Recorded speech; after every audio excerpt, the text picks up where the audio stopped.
Hi, I'm Chelsea Evans. I'm a furniture artist, and today I'm going to show you some really cool things from Redesign with Prima.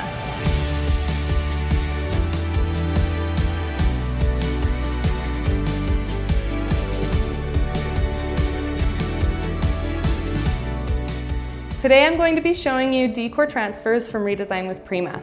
These are really cool to add to furniture and to other pieces in your home. They are basically like a rub-on tattoo, but for furniture.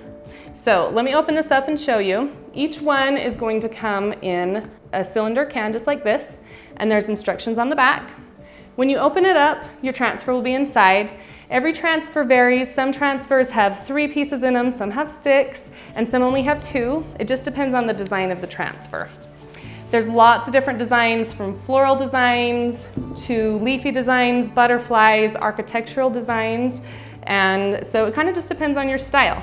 When you open up your can, you're going to have the transfer rolled up here, and you're going to have a little wooden stick. This is what you apply your transfer with. It's your little tool, okay? So let me show you what it looks like. When you get your transfer, these are what the sheets are like. They'll have the design on them, and they also have a grid system with numbers so you know how to piece them together.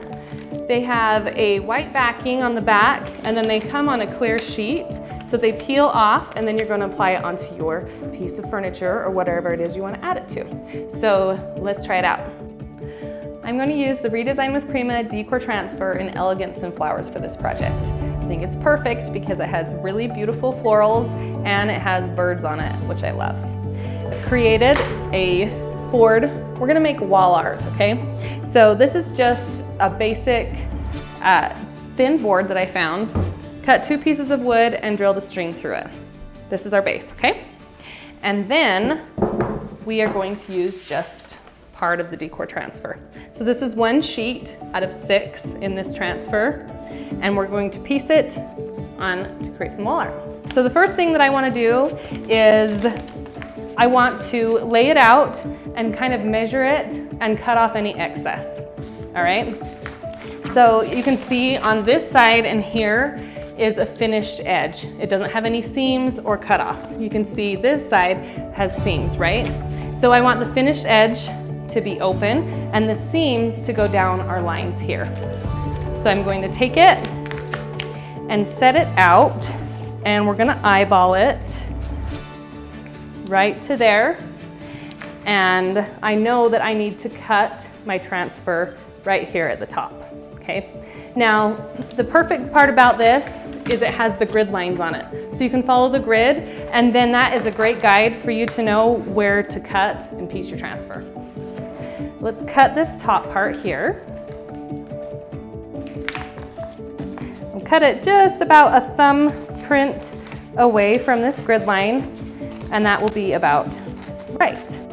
Don't stress out, it doesn't have to be perfect.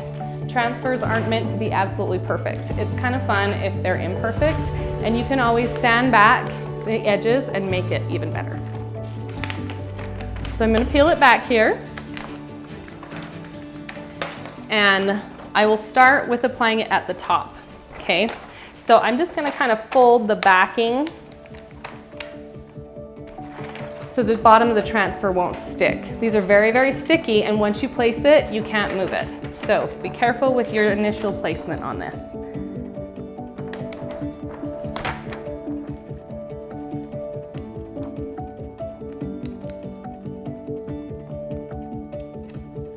All right, and then I'll just kind of slowly peel the backing, and then I'll just push down with my hand to apply the transfer onto the piece of furniture. The furniture that you are applying it to, or whatever it is that you're applying it to, just needs to be clean, and the paint needs to be completely dry if it's painted. There can't be any waxy substances or oil residue on it, or the transfer might have problems adhering. So if you do have a piece of furniture that is waxed, then make sure that it is cured for at least a couple of months before you apply your transfer to it, okay? So your tool is perfect to use when you're applying your transfer. You can use the flat surface to really adhere your transfer, but sometimes you might have an imperfection in the wood. You might be applying the transfer over details, and so you can use the corner piece and really get into those cracks and crevices.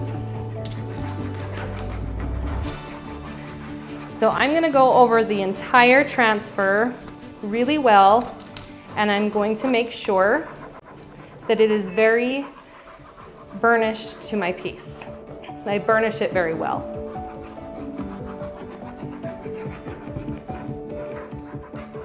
And then once I feel like it's mostly all the way adhered, then I can start to peel back. So I'm gonna do this slowly in case any parts are still sticking to my clear sheet on top. And if any parts are sticking, I can just lay the clear sheet back down and I can go ahead and burnish some more, all right? Sometimes along the edges is where you might have any adhesion issues. So that's why I go slowly and I just go from top to bottom when I peel it back.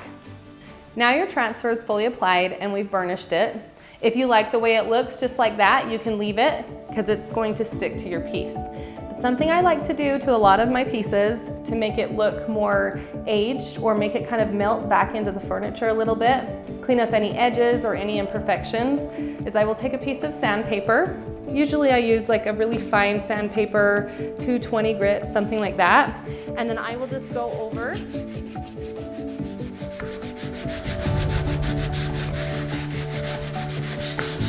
and I will distress the whole thing so that parts of the wood can show through. Makes it look more authentic.